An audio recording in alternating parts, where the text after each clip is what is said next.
wabarakatuh.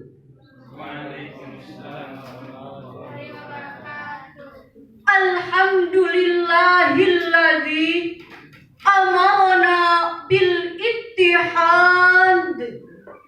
Assalatu wassalamu ala khairil ibad wa ala alihi wa sahbihi lahum bi ihsanin ila yaumil mi'ad. Amma ba'du. Dewan Hakim yang kami hormati, hadirin sebangsa dan setanah air. Persatuan dan kesatuan adalah tiang penyangga daya suatu negara. Kemajuan atau kemunduran suatu negara ditentukan oleh persatuan dan kesatuan bangsanya. Bangsa yang makmur adalah bangsa yang bersatu. Bangsa yang hancur adalah bangsa yang berseteru. Demikian ungkapan Insinyur Soekarno, mantan presiden kita yang pertama. Ungkapan tersebut menggambarkan betapa pentingnya menjaga persatuan dan kesatuan di antara kita. Sebab nuansa perbedaan yang muncul dari keragaman negeri ini tidak mustahil menjadi pemicu lahirnya fanatisme buta, persaingan tidak sehat, perselisihan, gontok-gontokan, perpecahan yang bisa meluluh lantahkan nilai-nilai kebersamaan, merapuhkan persatuan, dan tidak mustahil membawa kehancuran bagi bangsa yang dibanggakan. Na'udzubillah, summa na'udzubillahi min dzalik.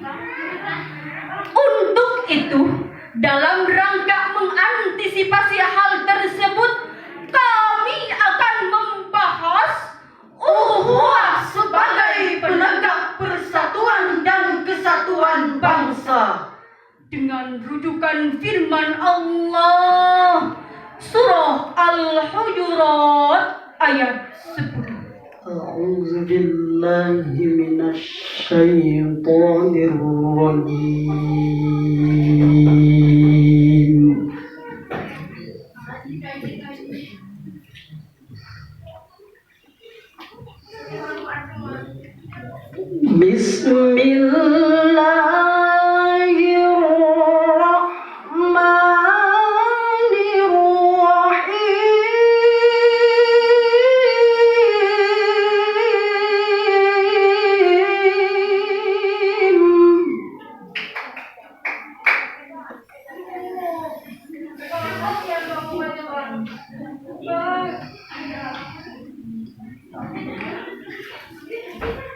Innamal mu'minuna ikhwatun fa aslihu baina akhawaykum. Jangan jelasin ibu bro. Sepotong mana ini? Terus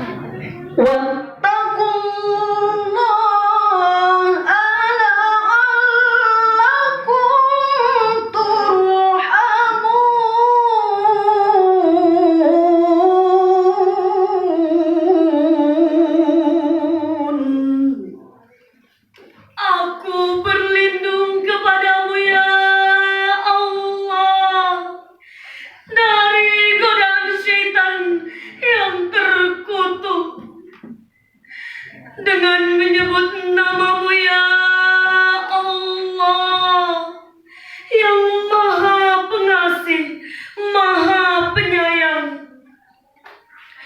Sesungguhnya orang-orang mukmin itu bersaudara, karena itu damaikanlah di antara kedua saudaramu yang berselisih, dan bertakwalah kepada Allah agar kamu mendapatkan rahmat.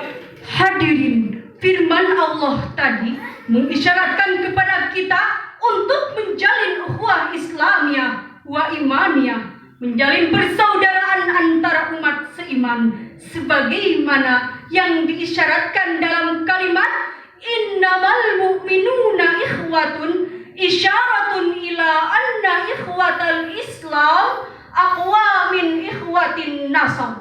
Ukhuwah Islamiyah lebih kuat dibanding dengan ukhuwah nasabiyah. Demikian penafsiran Imam Ali As-Sabuni dalam Safwatut Tafasir. Dengan demikian, langkah pertama dan utama untuk menegakkan persatuan dan kesatuan di negeri ini adalah dengan menjalin ukhuwah Islamiyah. Oleh karena itu, meskipun kita berbeda suku, adat istiadat maupun organisasi dan partai pilihan, tapi kalau satu akidah, kita tidak boleh saling menghina, memfitnah, mengadu domba, apalagi sampai menumpahkan darah. Betul? Mengingat betapa pentingnya menjaga ukhuwah Islamiyah ini, pantas Rasulullah, walaupun beliau sedang sakit, namun ketika mendengar pertentangan antara kaum Aus dan Khazraj, beliau bangkit berdiri dan berkata dengan lantang, abadan, abadan, abadal jahiliyah, min ba'di ma ja'athumul bayyinat, wa ana ahdaru min bainikum. Apakah kamu akan kembali ke dalam tradisi jahiliyah, berpecah belah setelah mendengar penjelasan-penjelasan, dan aku masih hadir di antara kalian? Sikap Rasul tersebut, hadirin, merupakan realisasi untuk merajut ukhuwah Islamiyah yang harus kita teladani. Kenapa? Karena perpecahan antara kaum Aus dan Khazraj merupakan simbol bibit-bibit perpecahan internal umat Islam yang saat ini banyak terjadi. Sebagai bukti, gara-gara perbedaan pendapat masalah furu'iyah, berlainan organisasi yang diperkokoh oleh kepentingan pribadi dan kelompok, lantas pisah partai, putus silaturahim, berakhir dengan saling tonjok, saling rampok, bahkan saling bacok. Na'udzubillah, summa na'udzubillahi min dzalik. Padahal Rasul bersabda, al-muslimu akhul muslim, la yadlimuhu wa la yakhzul. Sesama muslim adalah bersaudara, tidak boleh menzalimi dan menipunya. Hadirin, itulah ukhuwah Islamiyah yang harus kita jaga. Lalu, bagaimana cara kita menjaga ukhuwah wataniyah? Sebagai jawabannya, Allah berfirman dalam surah Al-Hujurat ayat 13. Ya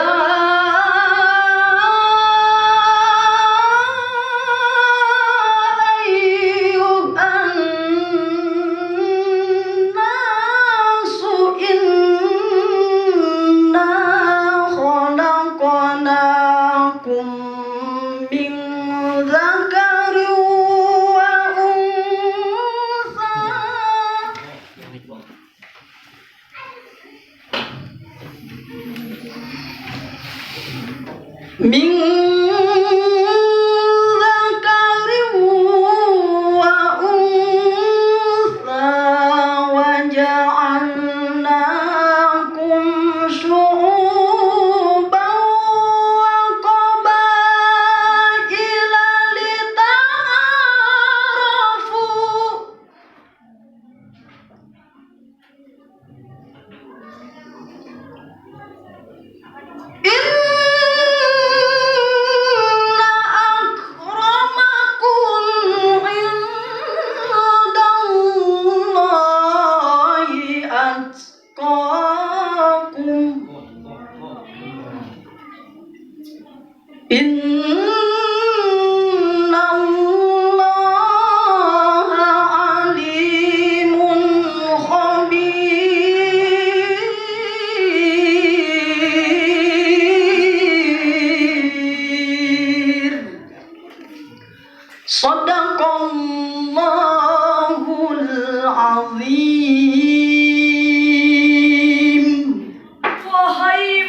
manusia. Sesungguhnya kami menciptakan kamu dari seorang laki-laki dan seorang perempuan.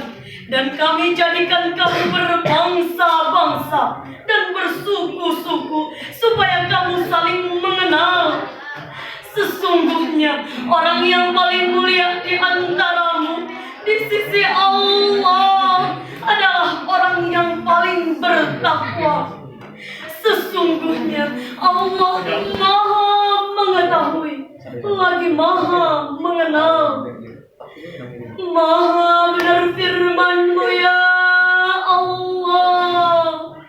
Maha benar firman-Mu ya Rabbi.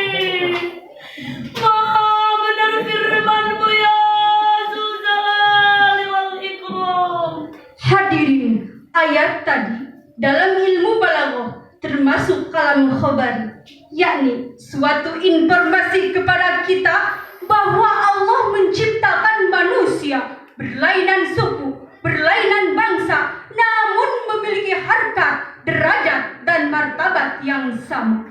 Secara tekstual, ayat ini merupakan landasan metodis dalam membangun ukhuwah watoniyah, yakni dengan menjadikan perbedaan suku, bangsa, bahasa, adat istiadat sebagai wahana saling mengenal.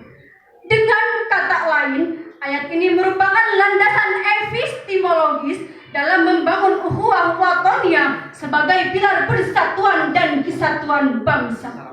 Langkah awalnya, kita harus saling mengenal, bukan saling menutup diri, menghina, melecehkan, membangga-banggakan kelompok ataupun daerah masing-masing.